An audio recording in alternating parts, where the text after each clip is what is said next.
लड़की भारी फेमस यार, भारी रील्स बनाते देख तो।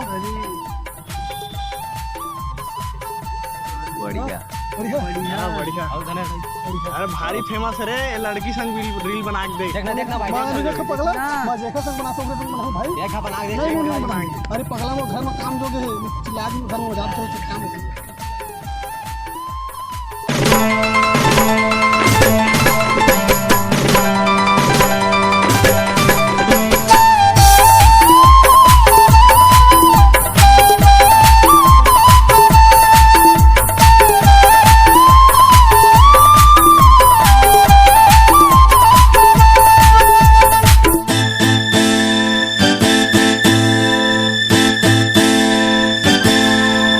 तोर गोलवा गोलवा गाल है, तोर उम्र 16 साल है।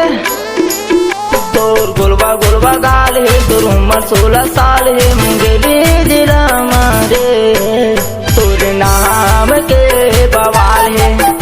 मुंगेली जिला मारे तोर नाम के बवाल है।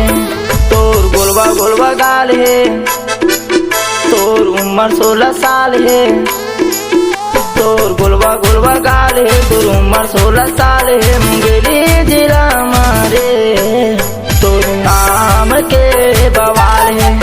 मोर मुंगेली जिला मावो तोर नाम के बवाल है।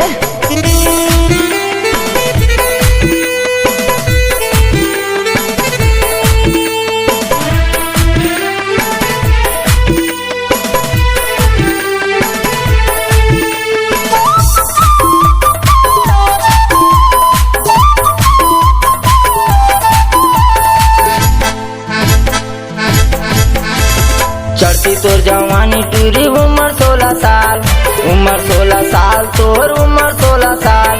गजरेली नैना तोरे भूरी भूरी बाल, भूरी भूरी बाल तोर भूरी भूरी बाल।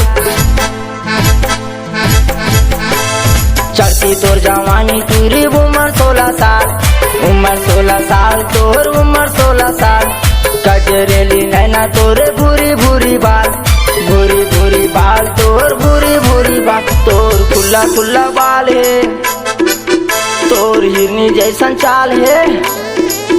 तोर खुला खुला बाल है, तोर हिरनी जैसन चाल है। मुंगेली जिला मारे तोर नाम के बवाल है।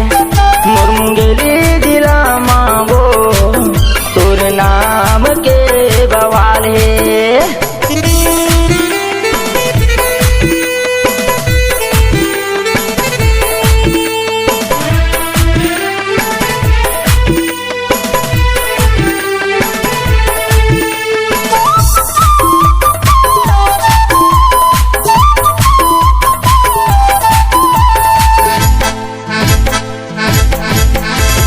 चंदा चकोरी कैसे रूपला सजाए है, रूपला सजाए है तो रूपला सजाए है। भारी फुर्सत में वो तोला बनाए हैं, तोला बनाए हैं वो तोला बनाए हैं।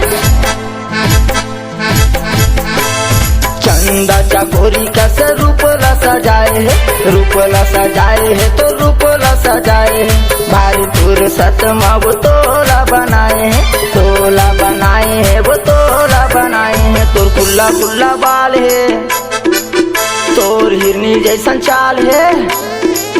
तोर खुला खुला बाल है, तोर हिरनी जैसन चाल है। मुंगेली जिला मारे तोर नाम के बवाल है।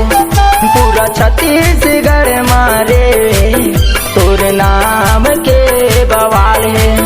तोर गोलवा गोलवा गाल है, तोर उम्र 16 साल है। तोर गोलवा गोलवा गाल है, तोर उम्र 16 साल है। मुंगेली